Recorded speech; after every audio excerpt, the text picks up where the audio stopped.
Hello guys, nangira mbasuhuza abagore bose mbifuriza umunsi mwiza kabisa. 2023 mu kwezi kwa gatatu ku itariki 8 habaye iki? Icyabaye ndore ngiki, aho abasore beza n'inkumi kabisa bari kugenda batanga impano ku badamu, aho bayiziye mu mirimo hose bagenda babasanga. Bano basore kabisa n'abakorana bushake nkuko muri kubibona n'izi nkumi nziza kugenda zitanga impano. We mugabo utaruzi uyu munsi mukuru kabisa, utaza kubona umudamu atahanya karabo ngugire ngo yagawe n'undi mugabo ugire ngo ni icyabaye. Hoya, icyabaye dore ni iki ngiki, ni impano.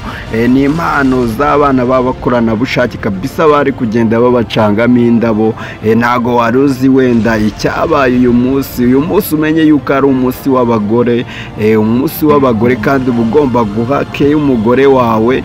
Nimba utarubizi kabisa, uyu munsi umanukana akantu uvuga ati madama akira kano kantu kabisa nakawe ku munsi wawe.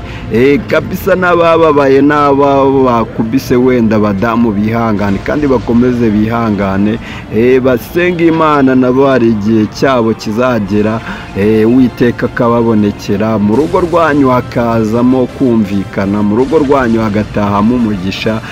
Butu TV nayo ibibahabereye igenda ibereka ukuntu ibintu biba biri kugenda hano mu mujyi wa Kigali, ubwiza bwa Kigali, umucyo ubuhari n'ibyishimo by'abanyarwanda ukuntu biba bihagaze.